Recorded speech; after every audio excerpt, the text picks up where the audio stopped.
ಪೂರ್ಣ ವೃಜಮಂಡಲವನ್ನು ಶೃಂಗರಿಸಿ ಎಲ್ಲರಿಗೂ ಭಗವಂತ ಕಂಸನ ವಿಜಯದ ಆನಂದ ಆಚರಿಸಲು ಆದೇಶ ನೀಡಿ. ಅಂತ್ಯವಾಗಿದೆ ವಂಚಕನ ಆ ಅವತಾರ. ಅವನ ಬಗ್ಗೆ ಆಕಾಶವಾಣಿಯಾಗಿತ್ತು. ಈ ಭಗವಂತ ಕಂಸನಿಗೆ ಮೃತ್ಯುವಿನ ಭಯ ಹುಟ್ಟಿಸಿದ್ದ.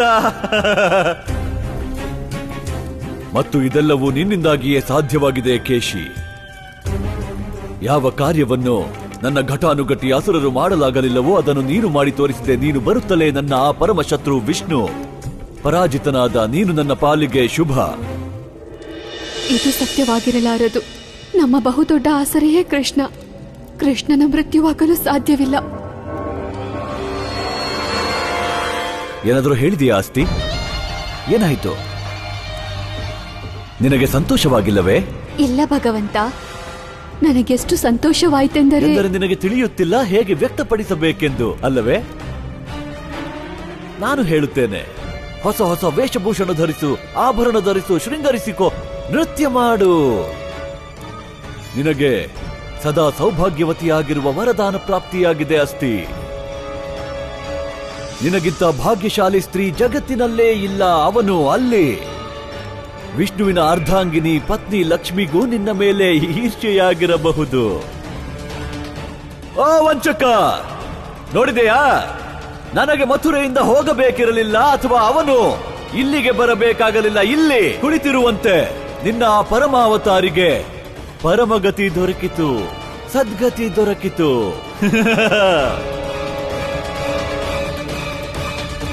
ಏಕೆ ಹಾಗೆ ಕುಳಿತಿರುವೆ? ಕ್ಷೀರಸಾಗರದಲ್ಲಿ ಕುಳಿತು ನೀನು ಆನಂದ ಪಡು.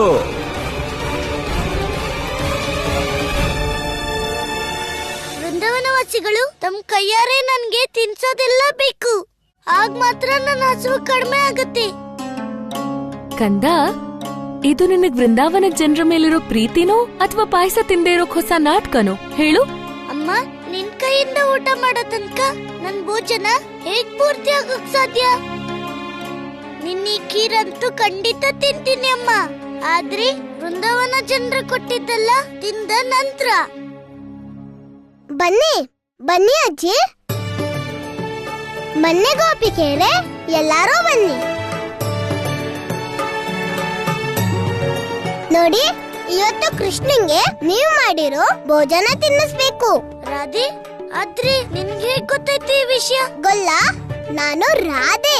ಮತ್ತೆ ನನ್ ಗೊಲ್ಲನ್ ಬಗ್ಗೆ ನನಗೆಲ್ಲ ಗೊತ್ತಿದೆ.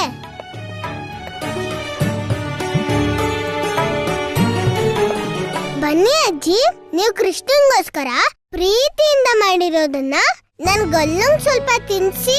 ಅಜ್ಜಿ, ಏನ್ ಮಾಡಿದ್ದೀರಾ ನೀವು ನನ್ಗೋಸ್ಕರ? ಕೃಷ್ಣ, ನಾನ್ ನಿನ್ಗೋಸ್ಕರ ಕಜ್ಜಾಯ ಮಾಡ್ಕೊಂಡ್ ತಂದಿದ್ದೀನಿ. ಕಜ್ಜಾಯನ? ಮತ್ತೆ ತಡ ಯಾಕೆ ಅಜ್ಜಿ? ತಿನ್ಸಿ ತಿನ್ಸಿ. ಹಾ ಹಾ.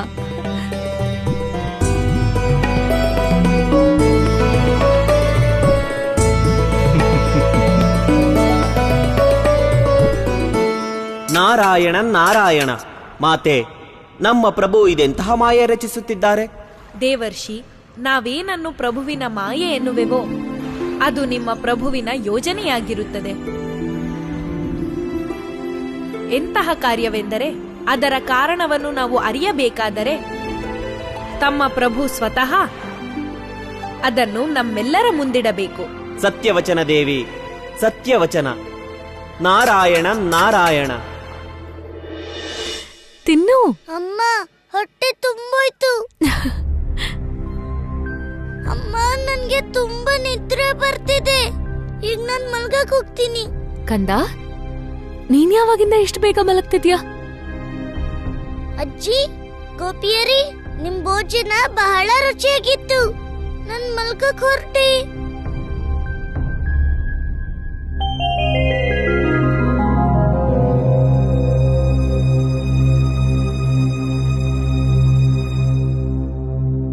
ನಂದರಾಜ, ನೋಡಿದ್ರ ನೀವು? ಎಲ್ರನ್ನೂ ಮಲಗ್ಸಿ ನಿದ್ರೆ ಮಾಡ್ತಿದ್ ಕಂದ ಇವತ್ತು ಅವನೇ ಮಲ್ಗೋಕ್ ಹೋದ. ಅದು ಇಷ್ಟು ಬೇಗ? ಯಶೋಧೆ, ಮಕ್ಳಂದ್ಮೇಲೆ ಬದ್ಲಾಗ್ತಿರ್ತಾರೆ. ನೀನಂತೂ ಸುಮ್ನೆ ಚಿಂತೆ ಮಾಡ್ತಿರ್ತೀಯ.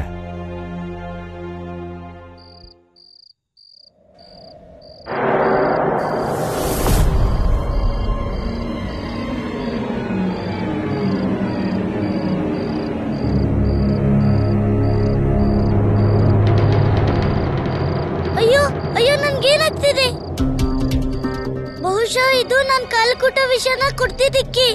ಇದು ಅದ್ರದ್ದೇ ಪ್ರಭಾವ.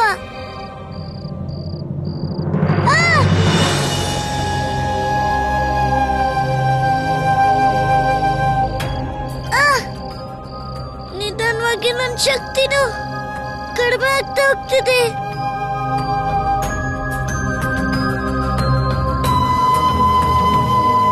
ಕಾಲಕೂಟ ವಿಷಯದಿಂದ ಪಾರಾಗೋದು ಅಸಾಧ್ಯ ಅನ್ನಿಸ್ತಿದೆ. ಇವತ್ತಲ್ದಿದ್ರೆ ನಾಳೆ ನನ್ ಸಾವು ನಿಶ್ಚಿತನೇ. ಆದ್ರೆ ಇಲ್ಲಿ ನನ್ ಸಾವೇನಾದ್ರೂ ಆದ್ರೆ ಯಾರು ಕೂಡ ನನ್ ಸಾವಿನ ನೋವನ್ನ ಸಹಿಸ್ಕೊಳಕ್ಕಾಗಲ್ಲ. ಹಾಗಾಗಿ ನಾನು ಇಲ್ಲಿಂದ ಹೋಗ್ಲೇಬೇಕು.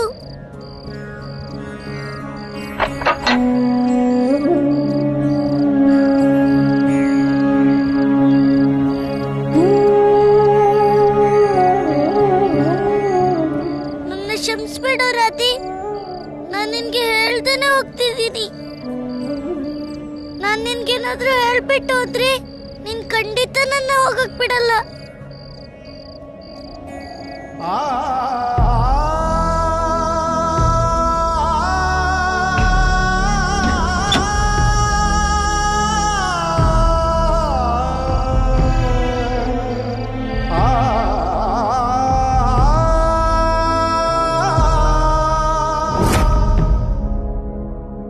ಇದು ನನ್ನ ಸೌಭಾಗ್ಯ ಅಮ್ಮ. ನನ್ಗೆ ನಿನ್ನಂತ ಅಮ್ಮ ಸಿಕ್ಕಿರೋದು. ನಾನ್ ಪ್ರತಿ ಜನ್ಮದಲ್ಲೂ ನಿನ್ ಕಂದನೇ ಆಗಕ್ಕೆ ಇಷ್ಟಪಡ್ತೀನಮ್ಮ. ನನ್ಗೆ ನನ್ ಜೀವನದ ಮೇಲೆ ಯಾವ ದುಃಖನೂ ಇಲ್ಲ. ಆದ್ರೆ ನಿನ್ನ ಬಿಟ್ಟು ಹೋಗೋ ದುಃಖ ಇದೆ. ಆದ್ರೆ ನಾನು ಇಲ್ಲಿಂದ ಹೋಗ್ಲೇಬೇಕಮ್ಮ. ನಿಂಗೆ ಅಪ್ಪಣೆ ಕೊಡಿ.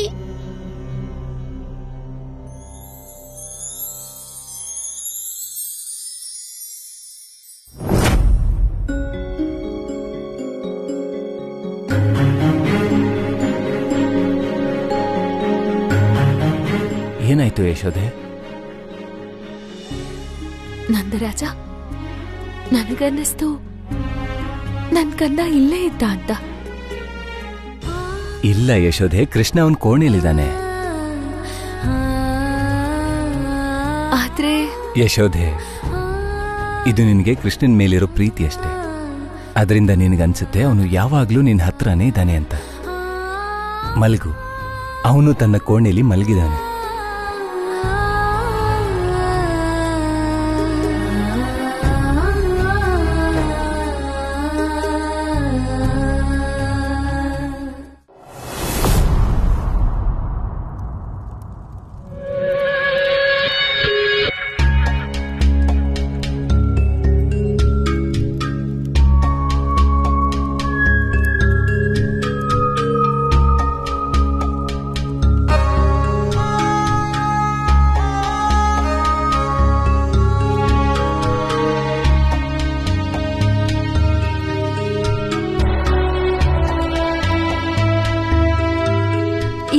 ಭೋಜನಕ್ಕೆ ಬರಲೇ ಇಲ್ಲ. ಮತ್ತೆ ಹೀಗೆ ಏಕಾಂತದಲ್ಲಿ ಒಬ್ಬರೇ? ನನ್ನ ಪ್ರಿಯ ಪತ್ನಿ ಅಸ್ತಿ, ನಿನಗೆ ಇದರ ಅರಿವಿಲ್ಲವೇ? ನನ್ನ ಆ ಶತ್ರು, ಆ ಪೂರ್ಣಾವತಾರಿ ಪರಮಾವತಾರಿ ಕೃಷ್ಣ ಸತ್ತೇ ಹೋದ. ಈಗ ನಾನು ಭಗವಂತನಾಗಿದ್ದೇನೆ. ಮತ್ತು ಭಗವಂತನಿಗೆ ಯಾವ ಹಸಿವು ಇಲ್ಲ, ಬಾಯಾರುವುದಿಲ್ಲ. ಭಗವಂತ ಕೇವಲ ತನ್ನೊಳಗೆ ತಾನು ಮುಳುಗಿರುತ್ತಾನೆ. ಕ್ಷಮಿಸಿ ಭಗವಂತ, ನಿಮಗೆ ನಿಜವಾಗಲೂ ಅನಿಸುತ್ತಿದೆಯೇ ಕೃಷ್ಣ ಸತ್ತಿರಬಹುದೆಂದು? ಭಗವಂತ, ನೀವೇ ಹೇಳುವಿರಲ್ಲ ಅವನು ವಂಚಕ. ಮತ್ತೆ ನೀವು ಪುರಾವೆ ಇಲ್ಲದೆ ಹೇಗೆ ಸುಮ್ಮನೆ ಸ್ವೀಕರಿಸಿದಿರಿ ಆ ಕೃಷ್ಣ ಸತ್ತನೆಂದು? ಒಂದು ವೇಳೆ ಭಗವಂತ ಸ್ವೀಕಾರ ಮಾಡಿದರೆ ಅದೇ ಒಂದು ದೊಡ್ಡ ಪುರಾವೆ ಅಸ್ತಿ. ಆ ವಂಚಕ ಈಗ ಜೀವಿಸಿಲ್ಲ.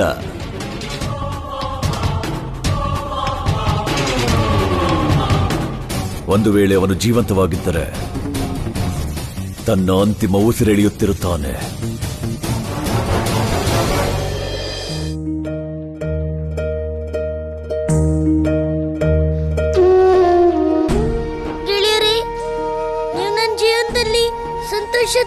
ಆಗಿದ್ರಿ. ನೀವು ನನ್ನ ಪ್ರತಿ ಯೋಚನೆಯಲ್ಲೂ ನನ್ನ ಜೊತೆ ಇದ್ರಿ. ಆದ್ರೆ ನಿಮ್ಮನ್ನ ಬಿಟ್ಟು ಹೋಗ್ತಾ ಇದ್ದೀನಿ ನಾನು.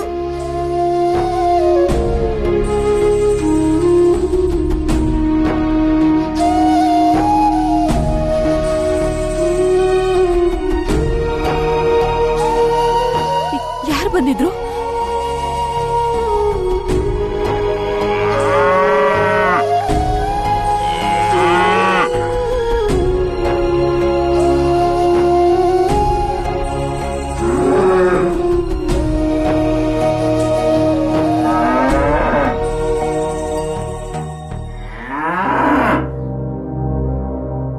ಶಂಕರ, ಶಾಂತವಾಗಿರು. ಇದೇ ಜೀವನದ ಚಕ್ರ. ಯಾರಿಗ್ ಜನ್ಮ ಇರುತ್ತೋ ಅವ್ರಿಗೆ ಮೃತ್ಯುನು ಖಂಡಿತ ಇರುತ್ತೆ.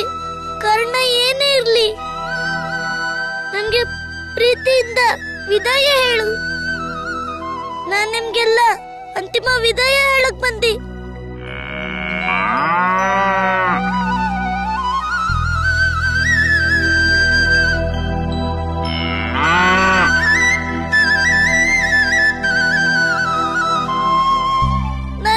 ಜೊತೆ ಕರ್ಕೊಂಡು ಹೋಗಕ್ಕಾಗಲ್ಲ. ನೀನ್ ನನ್ನ ಕ್ಷಮಿಸ್ಬಿಡು ಶಂಕರ, ನನ್ನ ಕ್ಷಮಿಸ್ಬಿಡು.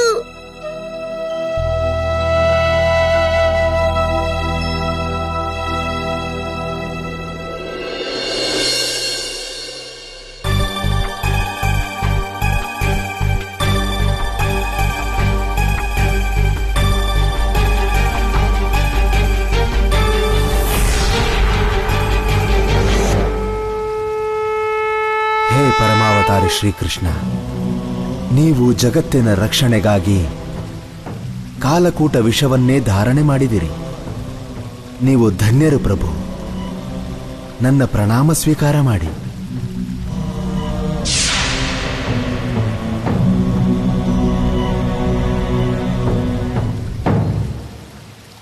ಹೇ ಮಹಾದೇವ, ಪರಮಾವತಾರಿ ನಿಮ್ಮನ್ನೇ ಸಾಕ್ಷಿಯಾಗಿರಿಸಿ ಕಾಲಕೂಟ ವಿಷವನ್ನು ಸೇವಿಸಿದ್ದಾರೆ. ಈಗ ಕೇವಲ ನೀವೇ ಈ ಸಂಕಷ್ಟದ ನಿವಾರಣೆ ಮಾಡಬಹುದು. ಅವರ ಜೀವನ ರಕ್ಷಣೆಯ ಮಾರ್ಗ ತಿಳಿಸಿರಿ ಮಹಾದೇವ. ಹೇ ಬ್ರಹ್ಮದೇವ, ಇದಕ್ಕೆ ಇರುವುದು ಒಂದೇ ಉಪಾಯ, ಕಾಮಧೇನುವಿನ ಪವಿತ್ರ ಕ್ಷೀರ. ಕಾಮಧೇನುವಿನ ಪವಿತ್ರ ಕ್ಷೀರದಲ್ಲಿ ಅಮೃತ ಸಮಾನ ಶಕ್ತಿ ಇದೆ.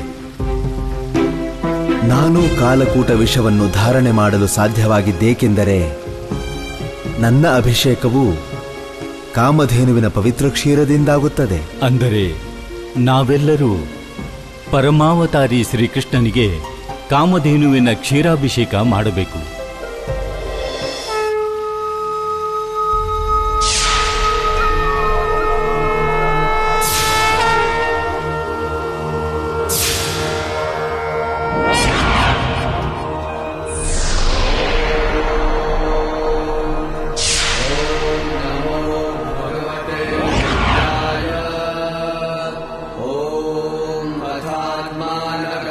शिवात्मानकं श्रीरुद्ररूपं ध्यायेत् नीलग्रीवं शशाङ्कां नागयज्ञोपवीतिनम् व्याघ्रचर्मोत्तरीयं च वरेण्यं भयप्रदम् कमण्डलावक्षसूत्राणां धारिणं शूलपाणिनम् वृषस्कन्धसमारूढम् उमादेहार्थधारिणम् अमृतेनाप्लुतं शान्तं दिव्यभोगसमन्वितम्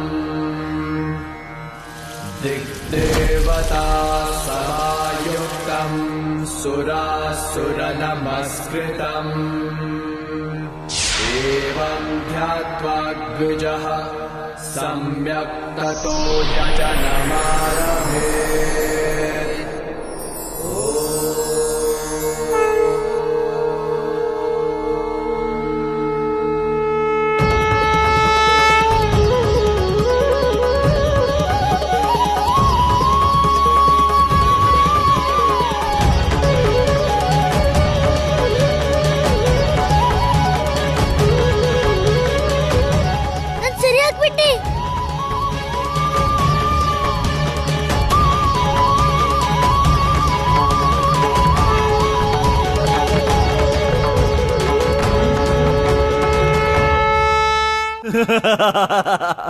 ಆ ಬಾಲಕ ಭಗವಂತ, ಆ ಬಾಲಕ ಕೂಟನಾಗನ ಉದರದಲ್ಲೇ ಇಲ್ಲವೆಂದ ಮೇಲೆ ಹೋಗಿದ್ದಲ್ಲಿಗೆ ಕೇಳಿದೆಯಾ?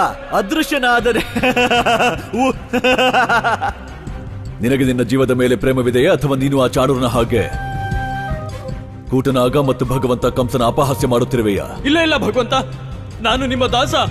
ನಾನು ನನ್ನ ಭಗವಂತನ್ನೇ ಅಪಹಾಸ್ಯ ಮಾಡೋ ದುಸ್ಸಾಹಸ ಯಾಕೆ ಮಾಡ್ತೀನಿ ಭಗವಂತ? ಹಾಗಾದರೆ ಭಗವಂತ ಕಂಸನ ಅಸಂಖ್ಯ ಬಾಣಗಳು ಮತ್ತು ಕಾಲಕೂಟ ವಿಷಪಾನ ಮಾಡಿದ ನಂತರವೂ ಆ ಬಾಲಕ ಜೀವಂತನಾಗಿ ಹೇಗುಳಿದ? ಹಾಗಾಗ್ಬಾರ್ದಿತ್ತು ಭಗವಂತ. ಆದ್ರೆ ಅದೇ ಸತ್ಯ. ಆ ಕೃಷ್ಣ ಕೂಟನಾಗನ ಹೊಟ್ಟೆಲಿ ಇರ್ಲೇ ಇಲ್ಲ, ಜೀವನೂ ಇಲ್ಲ, ಸತ್ತೂ ಇಲ್ಲ. ಅಂದರೆ ಇದರರ್ಥವಿಷ್ಟೇ, ಆ ವಿಷ್ಣುವಿನ ಪರಮಾವತಾರಿ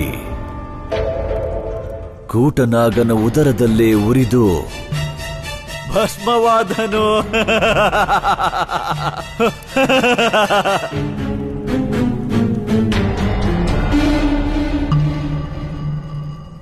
ಇದು ಆ ವೃಂದಾವನ ವಾಸಿಗಳಿಗೆ ಎಷ್ಟು ಶೋಕದ ವಿಚಾರ. ಅವರಂತೂ ತಮ್ಮ ತಾತಾತಯ್ಯ ಗೊಲ್ಲ ಕೃಷ್ಣಯ್ಯನ ಅಂತಿಮ ಸಂಸ್ಕಾರವನ್ನೂ ಮಾಡಲಾಗಲಿಲ್ಲ. ವೃಂದಾವನ ವಾಸಿಗಳ ದುಃಖವನ್ನು ನೋಡಿ ನಾನವರಿಗೆ ಒಂದು ಸದಾವಕಾಶ ನೀಡುತ್ತಿದ್ದೇನೆ. ಅವರಿಗೆ ಈ ಶುಭ ಸಮಾಚಾರ ತಲುಪಿಸಿ, ಅವರೇನಾದರೂ ತಮ್ಮ ಕೃಷ್ಣನ ಅಂತಿಮ ಸಂಸ್ಕಾರ ಬಯಸಿದ್ದಲ್ಲಿ ಇಲ್ಲಿಗೆ ಬಂದು ಕೂಟನಾಗನ ದಹನ ಸಂಸ್ಕಾರ ಮಾಡಬಹುದು. ಜೊತೆ ಜೊತೆಗೆ ಅವರಿಬ್ಬರ ಮುಕ್ತನಾಮ ಪರಮಾಗತಿಯಾಗಿ ಬಿಡಲಿ.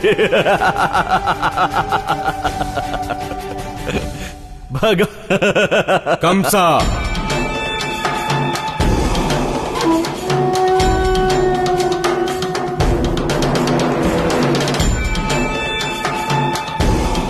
ಮುಕ್ತಿ ಕೇವಲ ಕೂಟನಾಗಂ ಸಿಕ್ಕಿದೆ, ಕೃಷ್ಣಂಗಲ್ಲ. ಹೇ ಮಹಾದೇವ, ಹೇ ಬ್ರಹ್ಮದೇವ, ನೀವೆಲ್ಲರೂ ಭೂಮಿಗೆ ಬಂದು ನನ್ನ ರಕ್ಷಣೆ ಮಾಡಿದ್ರಿ. ಇದಕ್ಕಾಗಿ ನಾನು ಸದಾ ಆಭಾರಿಯಾಗಿರ್ತೀನಿ. ಆಭಾರಿಯಾಗಿರಬೇಕಾದ್ದು ನಾವು. ನೀವು ಈ ಜಗತ್ತಿನ ರಕ್ಷಣೆಗಾಗಿ ತಮ್ಮ ಪ್ರಾಣವನ್ನೇ ಅಪಾಯ ಕೊಟ್ಟಿದ್ದೀರಿ. ಮಹಾದೇವ, ನೀವೀಗ್ಲೂ ನನ್ನ ನಾರಾಯಣ ಅಂತಿದ್ದೀರಿ.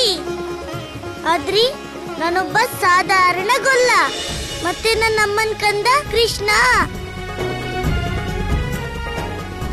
ಸತ್ಯ ಮಾತು ಪ್ರಭು. ನೀವು ಸತ್ಯವಾಗಲು ಸಾಧಾರಣರೇ. ಎಷ್ಟು ಸಾಧಾರಣವೆಂದರೆ ನೀವು ಸರ್ವತ್ರರಾಗಿ ಸರ್ವದಲ್ಲೂ ವಿದ್ಯಮಾನರು. ಕೇವಲ ನಿಮ್ಮ ಲೀಲೆಗಳು ಮಾತ್ರ ಇಷ್ಟು ಅಸಾಧಾರಣವಾಗಿವೆ. ನಾವೆಲ್ಲ ದೇವತೆಗಳು ಅವುಗಳನ್ನು ನೋಡಿ ಧನ್ಯರಾಗಿದ್ದೇವೆ. ಮತ್ತೆ ನೀವು ನನ್ಗೇನೋ ಹೇಳಿದ್ರಿ, ಆದ್ರೆ ನನ್ನ ಅಮ್ಮನ ಹತ್ರ ಹೇಳ್ಬೇಡಿ. ಯಾಕಂದ್ರೆ ನನ್ನ ವಿಷಯದಲ್ಲಿ ಇಂಥ ಮತ್ ಕೇಳಿದ್ರಿ ನನ್ನಮ್ಮ ಕೋಪ ಮಾಡ್ಕೋತಾಳೆ. ಹೇ ಪರಮಾವತಾರಿ ಶ್ರೀಕೃಷ್ಣ, ಈಗ ಸಮಯ ಬಂದಾಗಿದೆ. ನೀವು ನಿಮ್ಮ ಸತ್ಯವನ್ನು ತಿಳಿಯಲು ಕೇವಲ ನಿಮ್ಮ ಲೀಲಾಧಾರಿ ರೂಪವನ್ನೇ ಅಲ್ಲ, ಜೊತೆಗೆ ನಿಮ್ಮ ವಿರಾಟ ರೂಪವನ್ನೂ ಗುರುತಿಸಿ. ಹೇ ಪ್ರಭು, ಇಂದು ನಮ್ಮ ಎಲ್ಲಾ ದೇವತೆಗಳಿಗೂ ನಿಮ್ಮ ವಿರಾಟ ರೂಪ ದರ್ಶನ ನೀಡಿ ಧನ್ಯರಾಗಿಸಿ. ಮುಕ್ತಿ ಕೇವಲ ಕೂಟನಾಗಂತಾಗಿದ್ದು, ಕೃಷ್ಣಂಗಲ್ಲ. ಅದಕ್ಕೆ ಪ್ರಮಾಣ ಇದು, ಈ ಹಾಲು. ನೀನು ಬಹಳ ಒಗಟಾಗಿ ಮಾತನಾಡುವೆ. ಈ ಸಾಧಾರಣ ಹಾಲಿಗೂ ಆ ಪರಮಾವತಾರಿ ಜೀವಂತ ಇರಲು ಏನು ಸಂಬಂಧ? ಇದ್ಯಾವುದೋ ಸಾಧಾರಣ ಹಾಲಲ್ಲ ಕಂಸ, ಬದಲಾಗಿ ಕಾಮಧೇನು ಗೋವಿನ ಹಾಲಿದು. ಇದೆಂತ ಹಾಲಂದ್ರೆ ಇದರಿಂದ ಕಾರ್ಕೂಟಕ ವಿಷಾನು ಕೆಲಸ ಮಾಡಲ್ಲ. ಆದರೆ ಕಾಮಧೇನು ಗೋವಿನ ಹಾಲು ಆ ದೇವತೆಗಳೇ.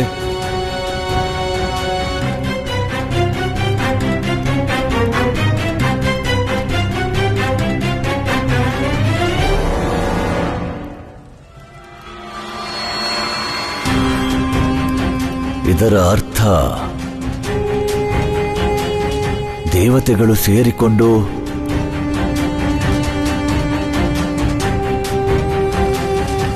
ಆ ಕೃಷ್ಣನನ್ನು ರಕ್ಷಿಸಿದರು. ಅನ್ಯಥಾ ಅವನು ಜೀವಂತ ಉಳಿಯುವ ಯಾವ ಸಂಭಾವ್ಯತೆಯೇ ಇರಲಿಲ್ಲ.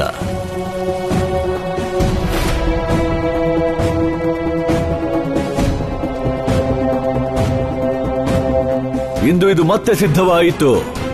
ಆ ಕೃಷ್ಣ ಮತ್ಯಾರೂ ಅಲ್ಲ, ದೇವತೆಗಳ ಪರಮ ಹಿತೈಷಿ ಮತ್ತು ವಿಷ್ಣುವಿನ ಪರಮಾವತಾರ ಶ್ರೀಕೃಷ್ಣನೇ. ಸಾಕು, ಬಹಳವಾಯಿತು. ಇಂದು ಆ ವಂಚಕ ಚಕ್ರಧಾರಿ ವಿಷ್ಣುವಿನ ಆಟ ಸಮಾಪ್ತ. ನಾನು ವೃಂದಾವನಕ್ಕೆ ಹೋಗಲಾಗದಿದ್ದರೇನಾಯ್ತು? ನನ್ನ ಅಸ್ತ್ರಗಳು ಹೋಗುತ್ತವೆ. ಇಂದು ನಿನ್ನ ಅಂಶದ ಅಂತ್ಯ ಮಾಡುತ್ತೇನೆ. ಬೇಡ ಕಂಸ,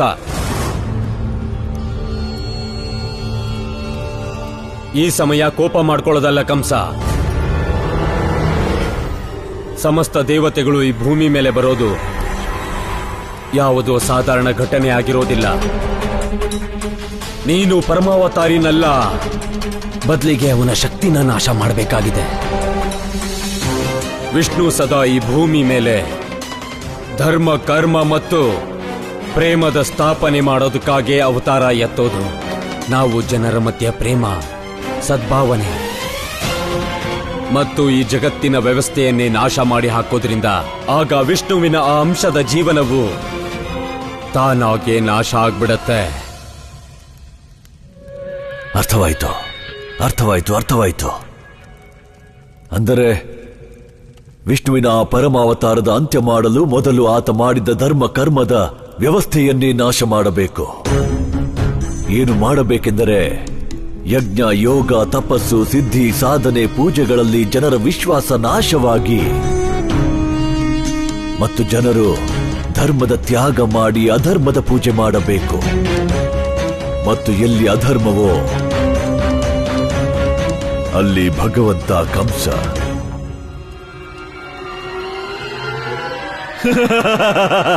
ಆದರೆ ಇದಕ್ಕಾಗಿ ನೀನು ಅಸುರ ಯೋಧರನ್ನ ಜಾಗೃತ ಮಾಡಬೇಕಾಗತ್ತೆ.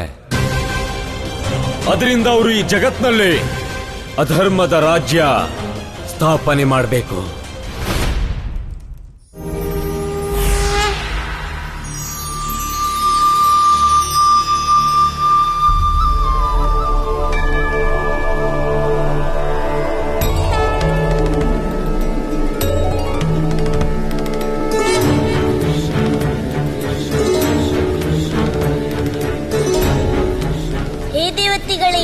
ನಿಮ್ಗೆ ಶುಭವಾಗಲಿ. ನೀವೆಲ್ರೂ ನಿಮ್ ಭಕ್ತಿಯಿಂದ ವಿರಾಟ ರೂಪ ಪಡೆಯೋಕೆ ವಿವಶರಾಗಿಸಿದ್ರಿ. ಆದ್ರೆ ಇದು ನನ್ನ ಮಾನವ ರೂಪ, ಮತ್ತೆ ನನ್ನ ಎಲ್ಲ ಕಾರ್ಯ ಮನುಷ್ಯ ರೂಪ ಮತ್ತೆ ಅದರ ಗಡಿಯನ್ನ ದಾಟ್ತೇನೆ ಮಾಡ್ತೀನಿ.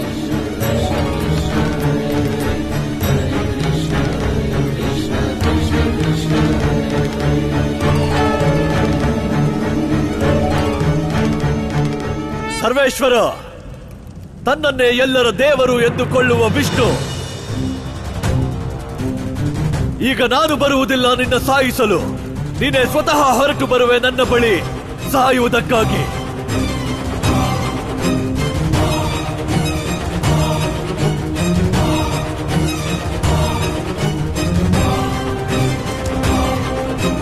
ಹೇ ನನ್ನ ಪ್ರತಿಯೊಂದು ಜನ್ಮದ ಅಸುರಿ ಶಕ್ತಿಗಳೇ, ನನ್ನ ಅಸುರ ಭಕ್ತರೇ, ನಾನು ನಿಮ್ಮ ಆವಾಹನೆ ಮಾಡುವೆ. ಪ್ರಕಟರಾಗಿ, ಪ್ರಕಟರಾಗಿ.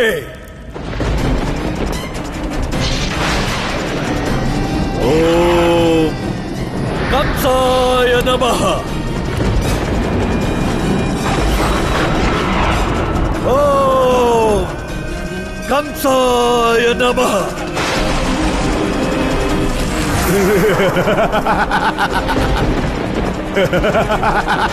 ಭಗವಂತ ಕಂಸನಿಗೆ ಜಯವಾಗಲಿ. ನೀವು ಯಾವ ಕೆಲಸಕ್ಕಾಗಿ ಕರೆದಿದ್ದೀರೋ ಆ ಕೆಲಸ ಖಂಡಿತ ಪೂರ್ಣವಾಗುತ್ತೆ. ಈ ಜಗತ್ತಿನಲ್ಲಿ ಅಧರ್ಮದ ಸ್ಥಾಪನೆ ಖಂಡಿತ ಆಗುತ್ತೆ. ನಮ್ಗೆ ಆಜ್ಞೆ ನೀಡಿ ಭಗವಂತ. ಧರ್ಮದ ರಕ್ಷಣೆಗಾಗಿ ಅವತಾರ ಎತ್ತುವಂತಹ ಚಕ್ರಧಾರಿ ವಿಷ್ಣು, ರಕ್ಷಿಸಲಾದರೆ ರಕ್ಷಿಸು ನಿನ್ನ ಈ ಜಗತ್ತನ್ನು ನನ್ನ ಈ ಅಧರ್ಮಿ ಅಸುರರಿಂದ.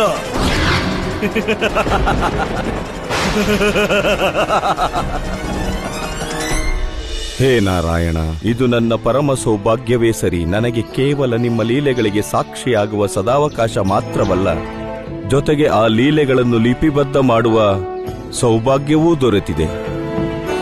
ಆದರೆ ಪ್ರಭು, ನಿಮ್ಮ ಸ್ವರೂಪವು ಅನಂತವೂ ಆಳವೂ ವಿರಾಟವೂ ಈ ಅಧಮನಿಂದ ಯಾವ ತಪ್ಪು ಆಗದಿರಲಿ. ಅದಕ್ಕಾಗಿ ನೀವು ಈ ಗರ್ಗ ಸಂಹಿತವನ್ನು ಬರೆಯಲು ನನಗೆ ಮಾರ್ಗದರ್ಶನ ಮಾಡಿರಿ. ಗುರುದೇವ, ಮಾರ್ಗದರ್ಶನ ಮಾಡೋದು ಗುರುವಿನ ಕೆಲ್ಸ ಆಗಿರುತ್ತೆ. ಅದು ಅಲ್ದೆ ನಿಮ್ಮಿಂದ ಯಾವ ತಪ್ಪುನು ಆಗೋದೇ ಇಲ್ವಲ್ಲ. ಪ್ರಭು, ನಾನು ಒಬ್ಬ ಸಾಧಾರಣ ಮನುಷ್ಯ. ತಪ್ಪು ಮಾಡುವುದು ಮನುಷ್ಯನ ಸ್ವಭಾವವೇ. ಗುರುದೇವ, ಆದ್ರೆ ಎಲ್ಲಿ ಪ್ರೇಮ, ಶ್ರದ್ಧೆ, ಭಕ್ತಿ ಮತ್ತೆ ವಿಶ್ವಾಸ ಇರುತ್ತೋ ಅಲ್ಲಿ ತಪ್ಪಾಗೋ ಸಾಧ್ಯತೆನೂ ಕಡಿಮೆ ಆಗಿರುತ್ತೆ. ಗುರುದೇವ, ನಿಮ್ಮಲ್ಲಿ ಒಂದು ವಿನಂತಿ ಇದೆ. ಆದೇಶ ನೀಡಿರಿ ಪ್ರಭು. ನಾನ್ ಬಯಸೋದೇನಂದ್ರೆ ಈ ಭಕ್ತಿ ಮತ್ತೆ ನನ್ ಮೇಲಿರೋ ಅತ್ಯಂತ ಪ್ರೀತಿಯ ಕಾರಣಕ್ಕೆ ಇಲ್ಲಿ ತಪ್ಪಾಗ್ಬಾರ್ದು. ನೀವು ನನ್ನನ್ನ ಬಹಳ ಹೊಗಳೋ ಹಾಗಾಗ್ಬಾರ್ದು. ಯಾಕಂದ್ರೆ ನಾನ್ ಬಯಸೋದು ಈ ಜಗತ್ತು ನನ್ನ ಒಬ್ಬ ಗೆಳೆಯ, ಒಬ್ಬ ಮಗ, ಒಬ್ಬ ಶಿಷ್ಯ ಮತ್ತೆ ಎಲ್ರಿಗೂ ಪ್ರೀತಿ ಕೊಡುವಂತ ಒಬ್ಬ ಸಾಧಾರಣವಾದ ಮನುಷ್ಯನ ರೂಪದಲ್ಲಿ ನೆನ್ಪಿಡ್ಬೇಕು. ನಾರಾಯಣನ ಅವತಾರದ ರೂಪದಲ್ಲ. ನಾನು ನನ್ನ ಭಕ್ತರ ಜೊತೆ ಅವರ ಕಥೆಯಲ್ಲಿ ಕಥೆಯಾಗಿ ಬದುಕಬೇಕು. ಇದೇ ನನ್ನ ಅವತಾರದ ಉದ್ದೇಶ. ಧನ್ಯರು ಪ್ರಭು ನೀವು. ಇಷ್ಟು ವಿಶೇಷವಾಗಿದ್ದರೂ ಕೂಡ ಇಂಥ ಸಾಧಾರಣ ಇಚ್ಛೆ ನೀವು ಮಾತ್ರ ಕೇಳಬಲ್ಲಿರಿ ಪ್ರಭು.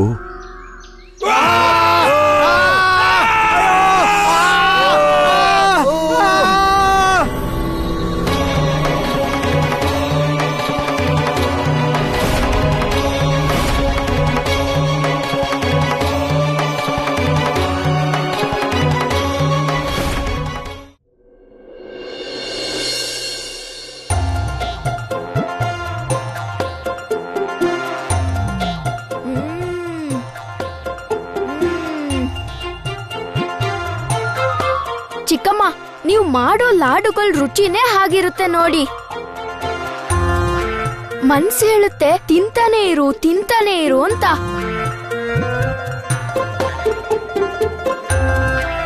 ಅಲ್ಲ ಚಿಕ್ಕಮ್ಮ, ಬೆಳಗ್ಗೆಯಿಂದ ಕೃಷ್ಣ ಕಾಣ್ತಾನೆ ಇಲ್ಲ. ಯಾಕಂದ್ರೆ ಕೃಷ್ಣ ಎದ್ದೇ ಇಲ್ವಲ್ಲ ಬೆಳಗ್ಗೆಯಿಂದ. ಇನ್ನೂ ಮಲ್ಗಿದಾನ? ಪಾಪ, ಅವನಿಗೆ ಗೊತ್ತಿಲ್ಲ ಅವನ್ ಮಲ್ಗಿರೋದ್ರಿಂದ ಇಷ್ಟೊಂದ್ ರುಚಿಯಾದ ಲಾಡುನ ಕಳ್ಕೊಂಡ ಅಂತ. ಈಗ್ಲೇ ಅವನನ್ನ ಕರ್ಕೊಂಡ್ ಬರ್ತೀನಿ ಚಿಕ್ಕಮ್ಮ.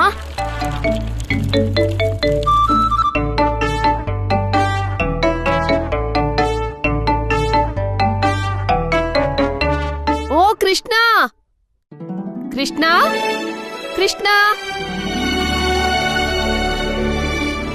ಅಯ್ಯೋ, ಬೆಳ್ಬೆಳಿಗ್ಗೆ ನೀವೆಲ್ಲಿ? ಮತ್ತೆ ಇದೆಲ್ಲ ಏನು?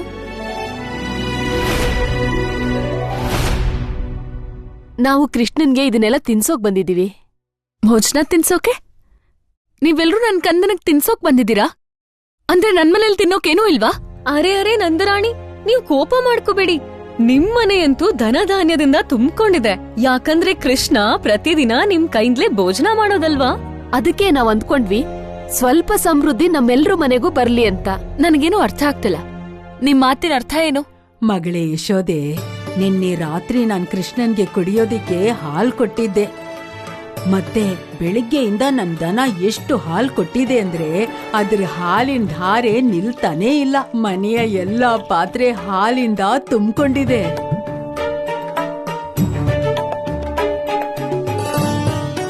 ನಾವು ಕೃಷ್ಣನ್ಗೋಸ್ಕರ ಹಾಲ್ ತಂದಿರೋದು ಈ ಸಮೃದ್ಧಿ ಯಾವಾಗ್ಲೂ ಹೀಗೆ ಇರೋದಿಕ್ಕೆ. ಅದ್ ಹೇಗಾಗೋಕ್ ಸಾಧ್ಯ? ನಂದರಾಣಿ, ಅಷ್ಟೇ ಅಲ್ಲ, ನೆನ್ನೆ ನಾನು ಕೃಷ್ಣಂಗೆ ತಿನ್ನೋದಕ್ಕೋಸ್ಕರ ಹಣ್ಣು ಕೊಟ್ಟಿದ್ದೆ.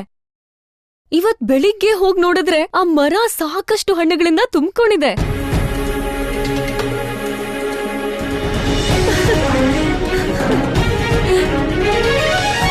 ನಂದರಾಣಿ, ನಾನಂತೂ ಅನ್ನದ ಪಾಯಸ ತಿನ್ಸಿದ್ದೆ ಕೃಷ್ಣನ್ಗೆ. ಮನೆಯ ಕಣಜದಲ್ಲಿ ಸ್ವಲ್ಪನೇ ಅಕ್ಕಿ ಉಳ್ದಿತ್ತು. ಮತ್ತೆ ನಾನು ಬೆಳಗ್ಗೆ ಎದ್ದು ನೋಡ್ದೆ, ಪೂರ್ತಿ ಕಣಜ ಅಕ್ಕಿಯಿಂದ ತುಂಬಿಕೊಂಡಿತ್ತು.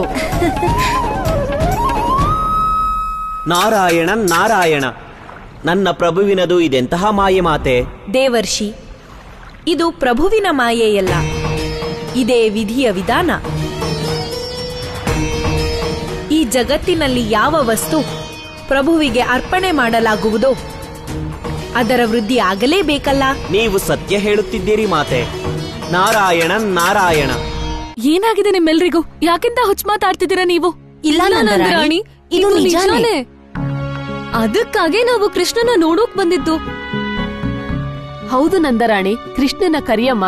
ನಾವು ಅವನ್ಗೆ ಇದನ್ನೆಲ್ಲ ಕೊಡ್ಬೇಕಲ್ವಾ? ನನಗೆಲ್ಲ ಗೊತ್ತು. ನೀವ್ ನನ್ ಕಂದನ ನನ್ನಿಂದ ದೂರ ಮಾಡ್ಬೇಕು ಅಂತಿದ್ದೀರಲ್ಲ, ಆದ್ರೆ ಹಾಗಾಗೋದಿಲ್ಲ. ನಡೀರಿ, ಹೋಗಿ ಇಲ್ಲಿಂದ.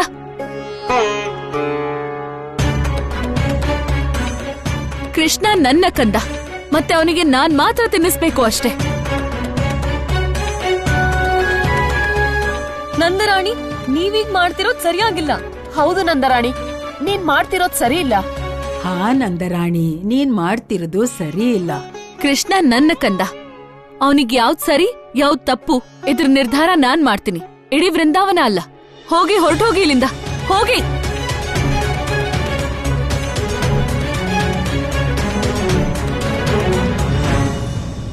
ಚಿಕ್ಕಮ್ಮ, ನೀವ್ ಹೇಳಿದ್ರಿ ಕೃಷ್ಣ ಅವನ್ ಕೋಣೆಲಿ ಮಲ್ಗಿದಾನೆ ಅಂತ, ಆದ್ರೆ ಅವನ್ ಕೋಣೆಲಿ ಇಲ್ವೇ ಇಲ್ಲ.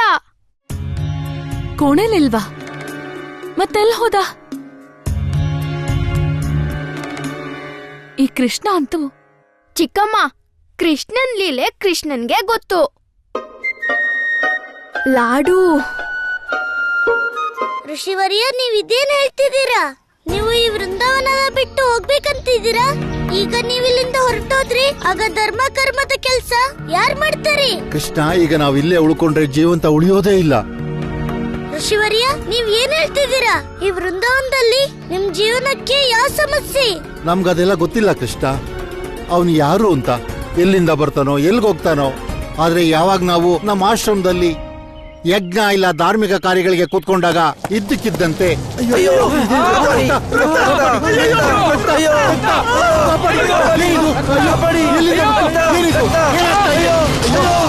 ಮತ್ತಿದು ಒಂದ್ಸಲದ ವಿಷಯ ಅಲ್ಲ ಕೃಷ್ಣ. ಆಮೇಲೆ ಕೆಲವು ಋಷಿಗಳು ಮತ್ತೆ ಧಾರ್ಮಿಕ ಕಾರ್ಯ ಮಾಡೋ ಧೈರ್ಯ ಮಾಡಿದ್ರು.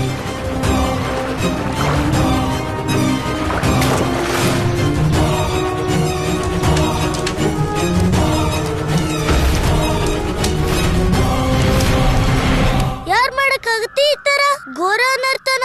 ಯಾರ ಅಧರ್ಮಿ? ಅವನ್ ಈ ರೀತಿಲಿ ಧರ್ಮದ ಶತ್ರು ಆಗಿರೋದು ಋಷಿವರ್ಯ. ಧೇನುಕಾಸುರ. ಧೇನುಕಾಸುರ? ಹಾ ಕೃಷ್ಣ.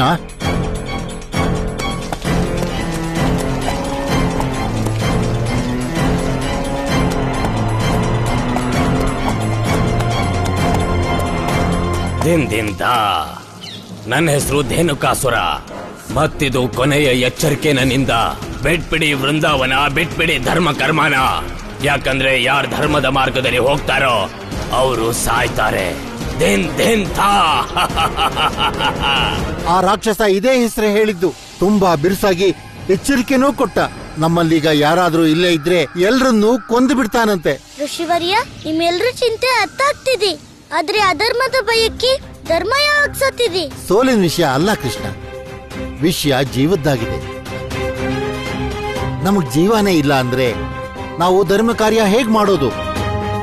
ಧರ್ಮ ಕಾರ್ಯ ಮಾಡೋದಕ್ಕೋಸ್ಕರ ನಮ್ಮೆಲ್ಲರ ಜೀವಗಳು ಉಳಿಬೇಕಲ್ವಾ ಕೃಷ್ಣ? ಚಿಕ್ಕಮ್ಮ, ಕೃಷ್ಣ ಹೀಗೆಲ್ಲ ಯಾಕೆ ಮಾಡ್ತಾನೆ? ಅವನ್ ಋಷಿಗಳ ರಕ್ಷಣೆ ಮಾಡೋ ನಿರ್ಧಾರ ಹೇಗ್ ತಗೋತಾನೆ? ಅವನ್ ಯಾವಾಗ್ಲೂ ಹೀಗೆ ಮಾಡ್ತಾನೆ.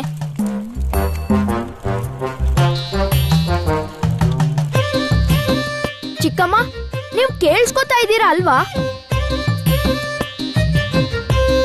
ನಿನ್ ಮಾತ್ ಕೇಳ್ದೇ ಇರೋ ದುಸ್ಸಾಹಸ ಯಾರಾದ್ರೂ ಮಾಡೋಕ್ಕಾಗತ್ತಾ? ಕೃಷ್ಣ, ಕೇವಲ ಕೃಷ್ಣ ಅಂತ ದುಸ್ಸಾಹಸ ಮಾಡಕ್ಕಾಗತ್ತೆ ಚಿಕ್ಕಮ್ಮ? ನಿರ್ಣಯ ಅವನ್ ಮಾಡ್ತಾನೆ, ಆದ್ರೆ ಎಲ್ಲ ಜವಾಬ್ದಾರಿನೂ ನನ್ ಮೇಲ್ ಬಂದ್ಬಿಡುತ್ತೆ ಚಿಕ್ಕಮ್ಮ.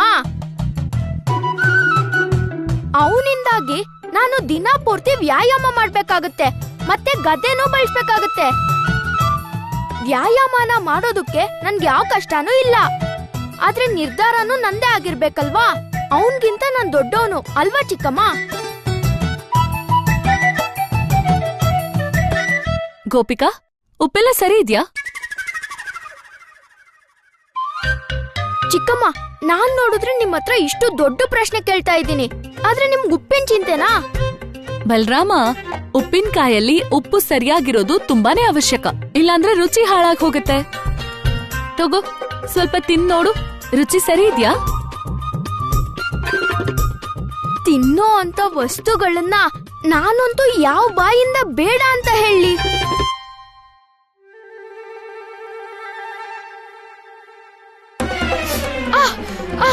ಚಿಕ್ಕಮ್ಮ, ಅಯ್ಯೋ ಚಿಕ್ಕಮ್ಮ, ಏನಾಯ್ತು? ಚಿಕ್ಕಮ್ಮ, ಚಿಕ್ಕಮ್ಮ, ಖಾರ. ಅಯ್ಯೋ ಚಿಕ್ಕಮ್ಮ, ನೀವಂತೂ ನನ್ನ ಖಾರ ಪುಡಿನೇ ತಿನ್ಸಿದ್ರಿ. ಆದ್ರೆ ಋಷಿವರ್ಯ, ಒಮ್ಮೆ ನೀವಿಲ್ಲಿಂದ ಹೊರಟೋದ್ರಿ, ಆಗ ಇಲ್ಲಿಂದ ಧರ್ಮನೇ ಹೊರಟೋಗತ್ತೆ. ಎಲ್ಲಿ ಧರ್ಮ ಇರೋದಿಲ್ವೋ ಅಲ್ಲ ಧರ್ಮ ಇರುತ್ತೆ. ಅದಕ್ಕಾಗಿ ಅಧರ್ಮನ ತಡೆಯೋಕೆ ಯಾವ್ದಾದ್ರೂ ಒಂದ್ ದಾರಿ ನಾವು ಹುಡುಕ್ಲೇಬೇಕು. ಒಂದು ದಾರಿ ಇದೆ ಕೃಷ್ಣ. ಒಂದ್ ವೇಳೆ ಇಡೀ ವೃಜಮಂಡಲ ನಮ್ಮೆಲ್ಲರನ್ನು ಕಾಪಾಡೋ ಜವಾಬ್ದಾರಿ ತಗೊಂಡ್ರೆ ಆಗ ನಾವು ಧೈರ್ಯವಾಗಿ ಈ ಅಪಾಯನ ಎದುರಿಸ್ತೀವಿ.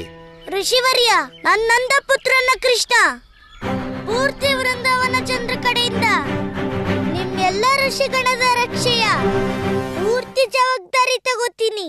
ಆದ್ರೆ ಕೃಷ್ಣ, ನೀನೊಬ್ಬ ಬಾಲಕ, ನೀನ್ ಹೇಗೆ ನಮ್ಮ ರಕ್ಷಣೆ ಮಾಡ್ತೀಯಾ? ಋಷಿವರ್ಯ, ಧರ್ಮದ ಕಾರ್ಯ ವಯಸ್ಸಿಂದಲ್ಲ, ಬದಲಿಗೆ ನಿಸ್ವಾರ್ಥ ಭಾವನೆಯಿಂದ ಮಾಡುವಂತದ್ದು.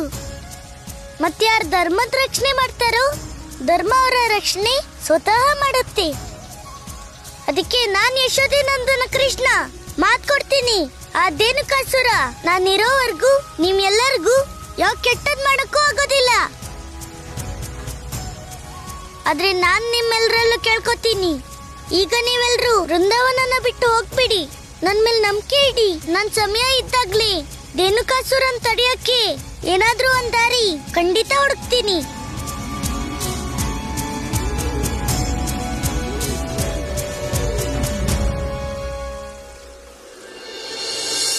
ಚಿಕ್ಕಮ್ಮ, ನೀವು ಉಪ್ಪಿನಕಾಯಿ ಹಾಕಿ. ನಾನ್ ತೀರ್ಮಾನ ಮಾಡಾಯ್ತು. ನಾನ್ ದೊಡ್ಡವನು, ಅದಕ್ಕೆ ಇನ್ಮೇಲೆ ನಾನ್ ಅಪ್ಪಣೆ ಕೊಡ್ತೀನಿ. ಕೃಷ್ಣ ಅದನ್ನ ಪಾಲಿಸ್ಬೇಕಾಗತ್ತೆ. ತಗೊಂಡಿರೋ ನಿರ್ಧಾರ ಏನೋ ಸರಿಯಾಗಿದೆ ಬಲರಾಮ, ಆದ್ರೆ ನಿನ್ನ ಆಜ್ಞೆಯ ಪಾಲನೆ ಮಾಡ್ಬೇಕಾಗಿರೋ ಕೃಷ್ಣ ಎಲ್ ಹೋದ? ಖಂಡಿತ ಅವನು ಎಲ್ಲೋ ಕುತ್ಕೊಂಡು ಒಬ್ನೇ ತೀರ್ಮಾನ ತಗೋತಿರ್ತಾನೆ.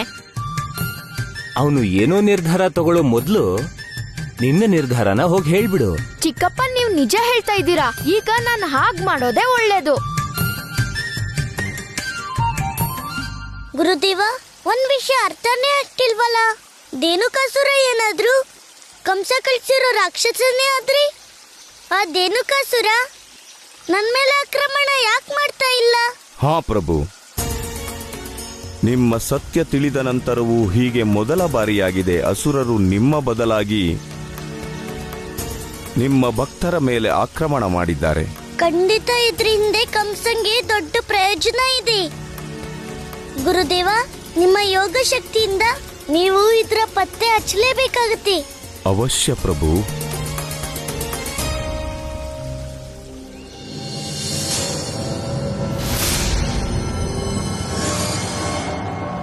ನನ್ನ ಪ್ರಿಯ ಅಸುರರೇ, ನೀವು ಎಲ್ಲ ನನ್ನ ಅಸುರಿ ತತ್ವಗಳು. ನಿಮ್ಮೆಲ್ಲರನ್ನು ನಾನು ನನ್ನ ಅಸುರಿ ಶಕ್ತಿಯಿಂದ ನಿರ್ಮಿಸಿದ್ದೇನೆ. ನೆನಪಿರಲಿ, ಚಕ್ರಧಾರಿಯ ಆ ಅವತಾರಕ್ಕೆ ಯಾವ ಅಹಿತವೂ ಆಗುವಂತಿಲ್ಲ. ಕೇವಲ ಅವನ ಜೀವನ ಸಂಬಂಧಿ ಎಲ್ಲ ಜನರನ್ನು, ಅವನ ಭಕ್ತರನ್ನು, ಅವನ ಆತ್ಮೀಯ ಸಂಬಂಧಿಗಳನ್ನು ಸಮಾಪ್ತ ಮಾಡಬೇಕು. ಏಕೆಂದರೆ ಅವನ ಶಕ್ತಿ ಅವನ ಜನರಲ್ಲಿದೆ. ಅವನ ಭಕ್ತರು ಸತ್ತರೆ ಅವನ ಶಕ್ತಿ ಸತ್ತಂತೆ. ಅರಿಷ್ಟಾಸುರ, ನಿನ್ನಯ ದಕ್ಷತೆ ಏನು? ಯತ್ರ ನಾರ್ಯಸ್ತು ಪೂಜ್ಯಂತೆ ರಮಂತೆ ತತ್ರ ದೇವತಃ. ಆ ನಾರಾಯಣ ಈ ಸ್ತ್ರೀಯರನ್ನು ಅತ್ಯಂತ ಪ್ರೀತಿ ಮಾಡ್ತಾನೆ. ಎಲ್ಲಾ ಗೋಪಿಯರು ಅವನ ಸಖಿಯರೇ. ನಾನು ಆ ಎಲ್ಲಾ ಸ್ತ್ರೀಯರನ್ನು ಎಷ್ಟು ಸ್ವಚ್ಛಂದ ಮಾಡ್ತೀನಂದ್ರೆ ಅವರು ತಮ್ಮ ಎಲ್ಲಾ ಮರ್ಯಾದೆಯನ್ನು ಮರೆತು ಬಿಡ್ತಾರೆ.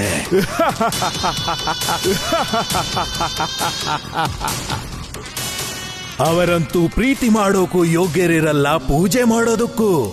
ಅರಿಷ್ಟಾಸುರ ಎಲ್ಲರನ್ನೂ ಭ್ರಷ್ಟ ಮಾಡ್ತಾನೆ.